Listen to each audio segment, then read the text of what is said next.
ce geste de toi viendra mon secours.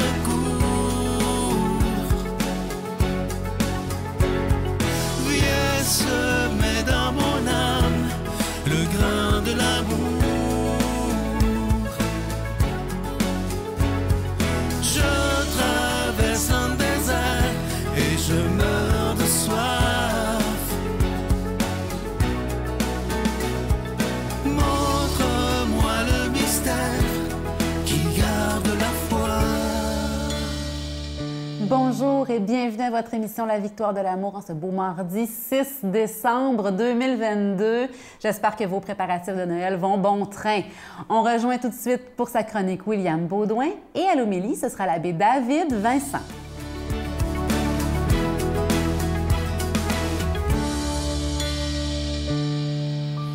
Bonjour à vous, chers amis, j'espère que vous allez bien en cette très belle journée.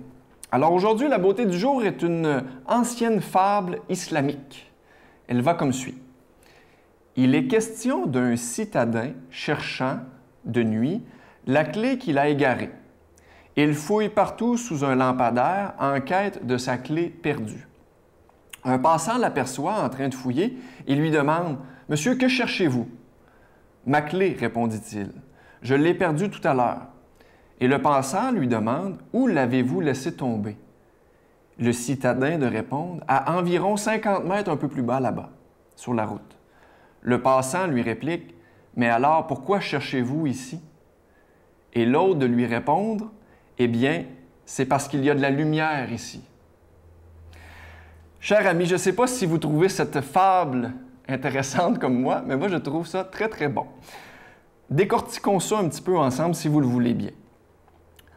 Avez-vous l'impression que parfois, on ne cherche pas à la bonne place?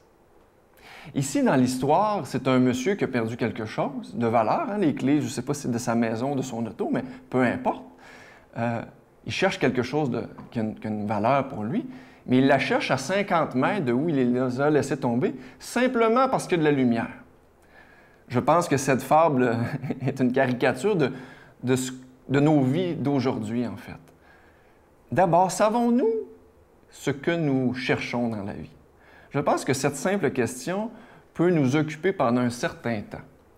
Qu'est-ce qu'on veut dans la vie? Qu'est-ce qu'on cherche? Une fois qu'on a identifié, avec l'aide de Dieu, bien entendu, ce qu'on veut, ce qu'on cherche, bien, après ça, c'est d'essayer de trouver au bon endroit.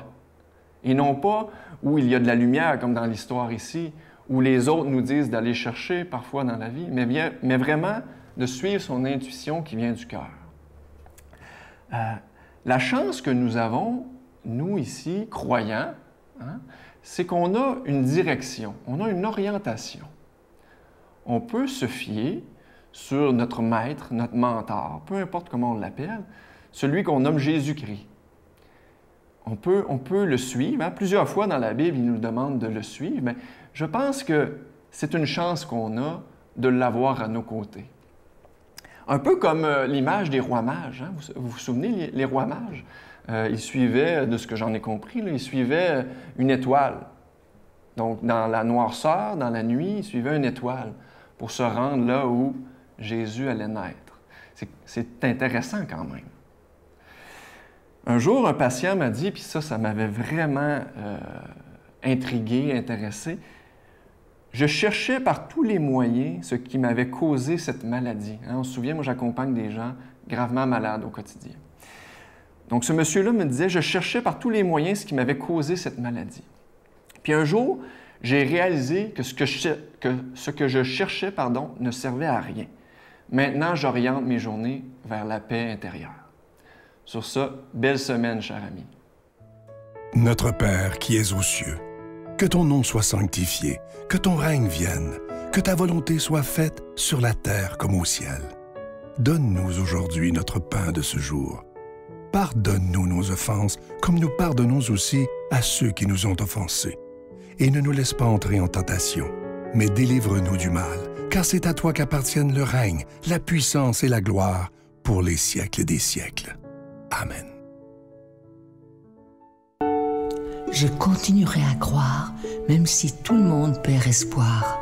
Je continuerai à aimer, même si les autres parlent de haine.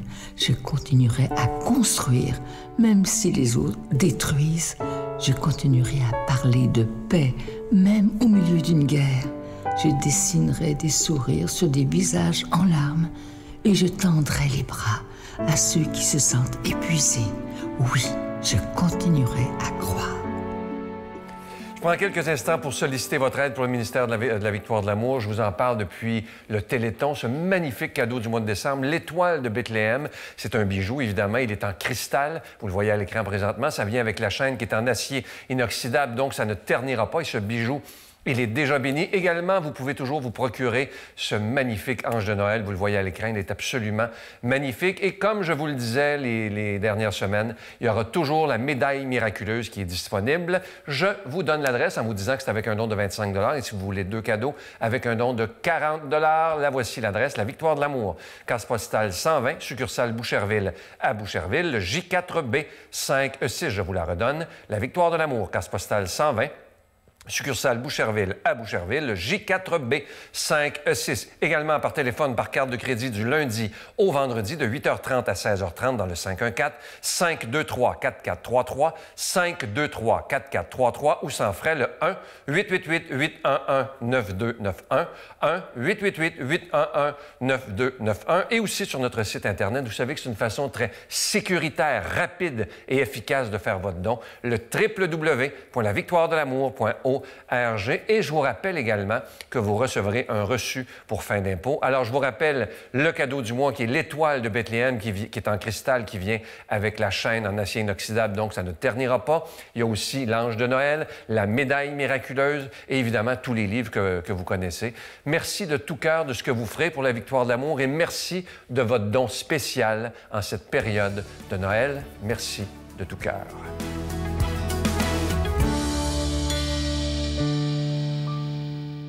Mon Dieu, donnez-moi la sérénité d'accepter les choses que je ne peux changer, le courage de changer les choses que je peux et la sagesse d'en connaître la différence. Amen.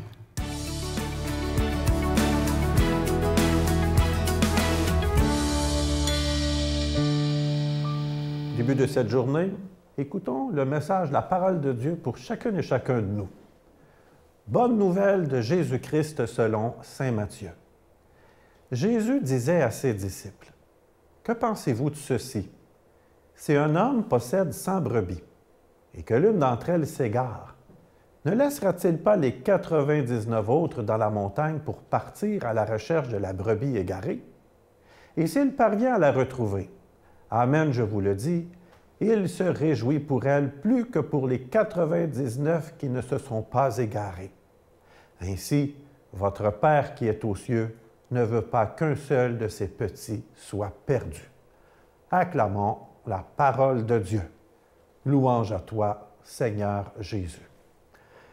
Avez-vous déjà fait cette expérience, cette mauvaise expérience de sperme? En automobile, en se rendant à un endroit peut-être qu'on ne connaît pas, puis finalement de perdre notre chemin. Ou peut-être à pied aussi, à un moment donné, au détour d'une rue, de se retrouver, on ne sait plus où. Comme c'est insécurisant, puis que ça fait peur. Je dois vous avouer que ça m'est déjà arrivé, moi aussi. Il y a quelques années, lors d'un voyage en Grèce, où nous étions dans la ville d'Athènes, la guide nous avait très bien expliqué par quel chemin revenir à notre hôtel et que nous pouvions prendre notre rythme. Me sentant meilleur que les autres, je me suis donc permis de m'écarter un petit peu en me disant « je vais être capable de retrouver mon chemin ». Ben non, je n'étais pas meilleur que les autres et je me suis vraiment perdu dans une ville que je ne connais pas, dans un pays où les gens ne parlent pas ma langue. Alors, je peux vous dire que j'ai eu très, très peur. Je ne savais plus comment j'allais me rendre jusqu'à l'hôtel. Et finalement, c'est un membre du groupe qui a fini par me retrouver. Quelle joie de savoir qu'enfin, il y avait un visage connu puis que je pouvais enfin retrouver le bon chemin pour venir à l'hôtel. Ça n'a pas été une expérience très, très agréable. Dans l'Évangile d'aujourd'hui, Jésus nous parle, nous raconte cette parabole de la brebis perdue et retrouvée. Une petite histoire où Jésus veut nous enseigner quelque chose de bien important. Comme quoi, Jésus, nous ne sommes jamais trop loin pour lui et il est celui qui part à notre recherche. Ce qui est fort dans l'Évangile qu'on vient d'entendre, c'est que le berger ne reste pas à attendre que la brebis revienne vers lui. Il n'est pas là passivement, juste à espérer que tout d'un coup, un jour ou l'autre, elle va revenir. Non, le berger part, laisse les 99 autres et cherche, veut retrouver, il va faire justement beaucoup de pas, va faire du chemin, va tout mettre en œuvre pour retrouver celle qui est perdue. Et lorsqu'il l'a retrouvée, c'est la joie, non pas la réprimande. J'oserais dire que ça peut paraître un peu également paradoxal, un peu curieux, qu'il laisse 99 brebis pour aller en chercher une seule. Pourquoi que Jésus agit ainsi? Je pense que Jésus nous donne des indices tout au long de son évangile. Jésus, dans le fond, passe son temps à dire qu'il n'est pas venu pour les parfaits, pour les bien portants, mais il vient pour les personnes qui ont besoin de lui. Il vient, dans le fond, chercher ceux qui ont besoin d'être sauvés. Dans le fond, c'est pour chacun de nous. C'est pour toi, c'est pour moi que Jésus vient. Parce qu'on n'est pas parfait, parce qu'on a nos limites, parce qu'à travers nos expériences, il peut nous arriver dans notre vie, ben oui, d'avoir des petits croches, des détours. Mais dans le fond, de prendre conscience que Jésus n'est pas là pour nous réprimander, ni nous chicaner, ni nous mettre de pesants fardeaux, mais il est cette présence qui vient non seulement pour nous ramener, mais celui qui se réjouit lorsque, dans le fond, on revient avec lui, j'oserais dire. Ce qui me rend souvent triste, c'est que parfois, il m'arrive de rencontrer des personnes qui, à cause de leur vie, de leur expérience, de profonds regrets, vont me dire qu'ils se sentent tellement loin du Seigneur à cause de leur histoire qu'ils sont sûrs que Dieu ne peut pas aller les rejoindre parce qu'ils sont trop loin. Moi, j'ai vraiment cette profonde conviction qu'on n'est jamais trop loin du Seigneur, qu'on n'est jamais trop perdu. Lui, il vient vers chacun de nous, au cœur de ce que nous vivons. Lui connaît notre cœur et il sait que nous avons besoin de lui. Chaque fois que nous reconnaissons, dans le fond, que nous avons besoin de sa présence, que nous avons besoin de sa miséricorde dans notre vie, que je ne suis pas parfait, que j'ai mes limites, bien lui peut vraiment encore plus s'avancer vers moi. Et c'est la joie que l'on peut goûter, cette joie de se savoir aimer, cette joie de se savoir que nous ne sommes pas jugés, cette joie de savoir que nous sommes tous appelés, peu importe notre histoire, à cette vie nouvelle, à cette vie d'abondance, à cette vie du royaume, et que nous pouvons déjà y goûter à cette joie profonde. Oui, aujourd'hui, dans ce que nous vivons, dans notre monde, dans notre histoire, goûtons cette miséricorde. Goûtons, j'oserais dire, ce bon berger qui s'approche de chacune et chacun de nous et nous redit combien nous sommes importants à ses yeux et qu'il veut vraiment venir nous sauver, nous donner tout ce dont nous avons besoin. Viens à ta prière, confie vraiment toute ta vie, tout ce que tu es. Et moi, je te bénis, le Père, le Fils et le Saint-Esprit. Amen. Je vous salue Marie, pleine de grâce. Le Seigneur est avec vous. Vous êtes bénie entre toutes les femmes, et Jésus, le fruit de vos entrailles, est béni. Sainte Marie, Mère de Dieu, priez pour nous pécheurs, maintenant et à l'heure de notre mort. Amen.